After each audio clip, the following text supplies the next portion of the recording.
নমস্কার বন্ধুরা, সবাই কেমন আছেন? আমি মৃণাল কান্তি চৌধুরী, আপনারা আমাকে নীল নামে চেনেন।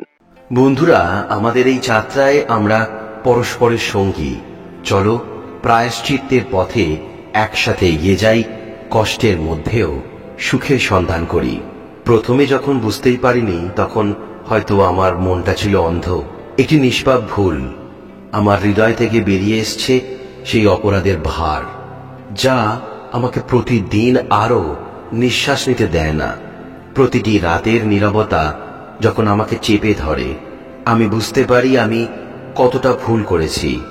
মা, তুমি তো সর্বদর্শী, সর্বজ্ঞানী। তুমি তো আমার অন্তরের কথা জানো।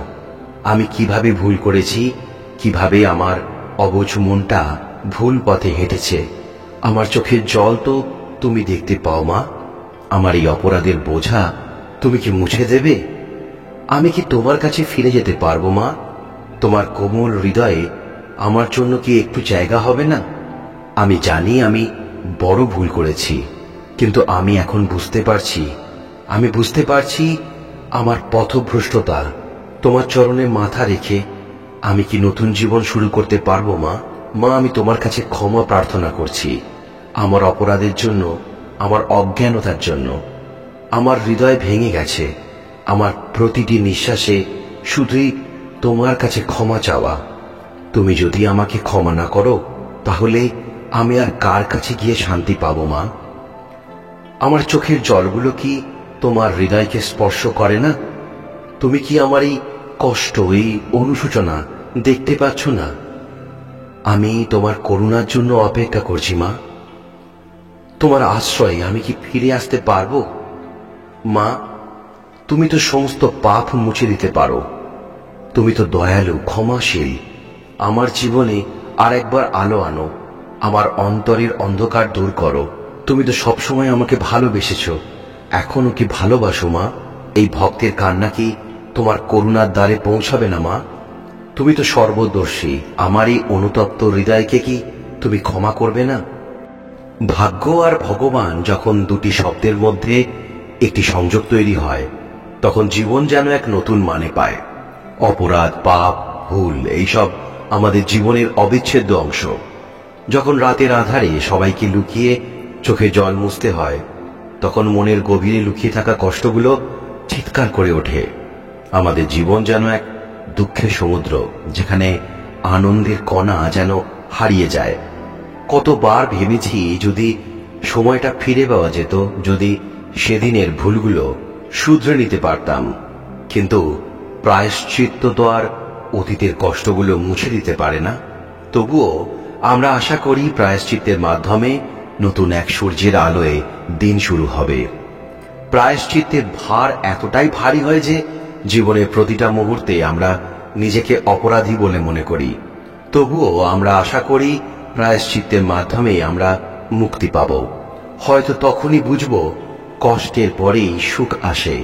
জীবনের প্রতিটা ব্যথা, প্রতিটা অশ্রু আমাদের শক্তি যোগায়, আমাদেরকে করে তোলে আরো দৃঢ়।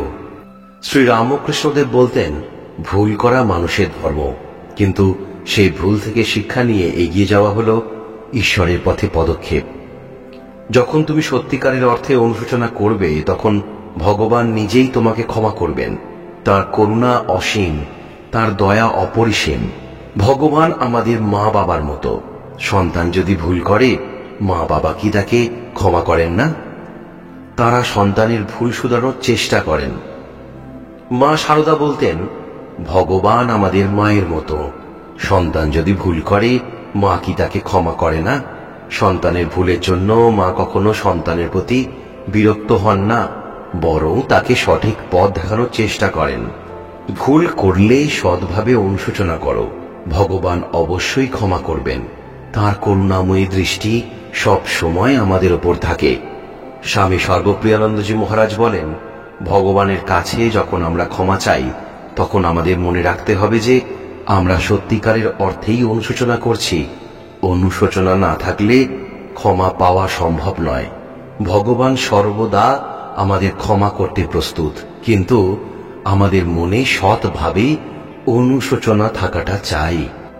ভগবানের করুণা অসীম, যদি আমরা সত্যিকারের অর্থে অনুশোচনা করি, তার কাছে ক্ষমা চাই, তাহলে তিনি অবশ্যই আমাদের ক্ষমা করবেন।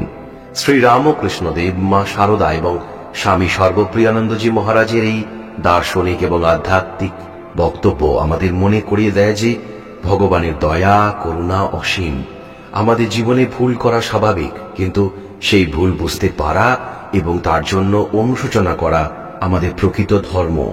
একটি ছোট্ট ভুল, একটা অসহায় মুহূর্তে গোপন চিন্তা, কিংবা হয়তো একটি হৃদয়ের গভীর থেকে উঠে আসা বিপদগামী আবেগ, আমরা কেউই এই দোষ থেকে মুক্ত নই। কখনো কখনো আমরা জানি যে আমরা ভুল করছি, তবুও সেই ভুল পথে পা বাড়িয়ে বসি। কিন্তু সেই পাপের বোঝা যখন বুকে চেপে বসে, যখন প্রতিটি নিঃশ্বাসে শুধুই পাপের গন্ধ অনুভব করি, তখন আমাদের হৃদয় ভেঙে পড়ে ভগবানের সামনে। আপনাদের মনের মধ্যেও যদি এই ধরনের অনুশোচনা বা প্রায়শ্চিত্ত জেগে ওঠে, তাহলে অবশ্যই কমেন্ট করে জানাবেন, আর ভালো লাগলে লাইক আর শেয়ার করে দেবেন। আজকে এখানেই শেষ করলাম, পরবর্তী ভিডিওতে আবার দেখা হচ্ছে। সবাই খুব ভালো থাকবেন, সুস্থ থাকবেন। নমস্কার।